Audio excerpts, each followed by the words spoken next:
Viewers, আজকে আমি যে বিল্ডিংটাতে আসছি, আমি এতদিন কাজের লাইফের আজকের এই বিল্ডিংটাতে ফার্স্ট। বাট জানতাম না এই বিল্ডিংয়ে উঠলে পারে এত সুন্দর ভিউ দেখা যায়, মনে হচ্ছে পুরা বুর্জ খলিফার একটা টপে আছে, আর এখান থেকে পুরা মানে পুরা একটা মেরিনার যে ভিউটা, মেরিনা অল বিল্ডিংয়ের ভিউটা এই বিল্ডিং থেকে পাওয়া যাচ্ছে। তো চলো আমি আপনাদেরকে ব্যাক ক্যামেরাতে দেখাচ্ছি। আর অবশ্যই ভিডিওটি ভালো লাগলে কিন্তু লাইক, ফলো, সাবস্ক্রাইব করে সবসময় পাশে থাকবেন, এবং দুবাই অল এভরিথিং ভিডিও আমার এই পেজের মাধ্যমে পেয়ে যাবেন। ধন্যবাদ সকলকে। তো এখন যে বিল্ডিংগুলো দেখছেন এটা হলো দুবাই মেরিনার বিল্ডিং আর কি। দুবাই মেরিনাতে এই বিল্ডিংগুলো দেখা যাচ্ছে।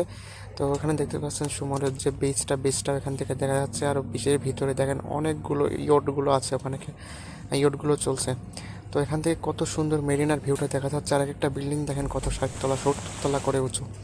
তো আসলে বলার ভাষা নাই যে এত সুন্দর দেখা যায় এখানে বিল্ডিংয়ের জঙ্গলগুলো।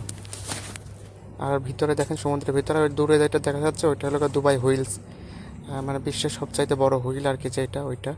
আর এখান থেকে দেখতে পাচ্ছেন একটা টপ, এটা মেরিনার ভিউ। আর এখানে যত রকমের রেস্টুরেন্ট, বিশ্বের যত নামি দামি রেস্টুরেন্টগুলো এখানে। আর এটা হলো দুবাই বিচ। আর দেখতে পাচ্ছেন ছোটো ছোটোগুলো ওখানে মানুষ বসে আছে আর কি, একদম ছোট দেখা যাচ্ছে, এখান থেকে সঠিকভাবে দেখা যাচ্ছে না। দূরে যেগুলো নৌকা দেখতে পাচ্ছেন এগুলো ইয়োট আর কি।